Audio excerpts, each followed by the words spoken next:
পূরণ করছো এখন, বাট একটু চাইলে ম্যানেজ করতে পারো। তোমাকে তোমার অপরাধ যদি আমরা পূরণ না করি কেমন হবে? তুমি হচ্ছে যে আমাদের পুরো পরিবারের পরিবার টুকরা। তোমাকে ছোটবেলা থেকে আমরা বাবা থাকা সত্ত্বেও নিজের মেয়ের মতো করে বড় করছি।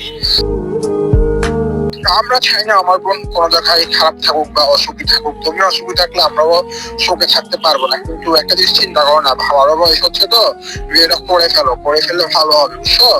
আমি চাচ্ছি না এখন বিয়ে করি। তুমি তো ছোটবেলা থেকে আমার কোনো আবদার করো নাই, না এটাও রাখতে হবে। আমি বুঝতেছি না তোমাকে এখন কি বলতাম। এখন যদি আমি এটা যদি ভেঙে দিতে যাই, আমার সাথে আপনার সাথে অনেক বড় একটা ঝামেলা সৃষ্টি হয়ে যাবে। কারণ জানো আমরা পুরোপুরি কোনোদিন কোনো কথা বলি নাই। এখন তুমি এমন সময় এসে কথাটা বলছো যে সময় আমার ছেলে পক্ষ কথাও দিয়ে ফেলছি।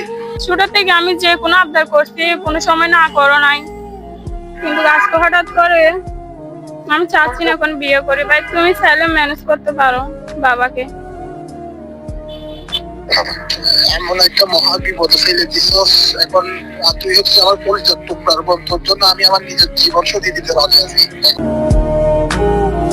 এটা আমার বুঝতেছি না আমি কি করবো। আচ্ছা তুই টেনশন করিস না, বিয়েটা না করলে তুই খুব শুরু বিয়ে তো। হ্যাঁ ভাই, আসলে কান্না করিস না পাগল, তুই কান্না করবি না। কান্না করার কিছু নাই। ভাইয়া থাকতে কিসের কান্না? ভাইয়া হচ্ছে তোর মাথার উপর ছায়া। কখনো নিজেকে একলা মনে করবি না। বিপদ আপদে সবসময় আমি ছিলাম ছোট থেকে, এখনো থাকবো। তুই চিন্তা করিস না, আমি আপুকে ম্যানেজ করবো। না, সমস্যা নেই, আসলে একটু কষ্ট লাগছিল এই কারণে। আমি ঘরে টুকে টুকে সবচেয়ে শান্তি পাই আমার বোনের মুখের হাসি দেখে। কারণ আমার বোনের মুখের হাসিটা চাঁদের আলোর মতো উজ্জ্বল করে রাখা আমার ঘরকে, বুঝছো? চিন্তা করিস না, আমি আপুকে দেখি যেমন ম্যানেজ করবো। আমি এটা ভেঙে দিব বিয়েটা। আচ্ছা ভাই, ঠিক আছে, অনেক ধন্যবাদ। আসলে ভাই অনেক ভালোবাসি তোমাকে।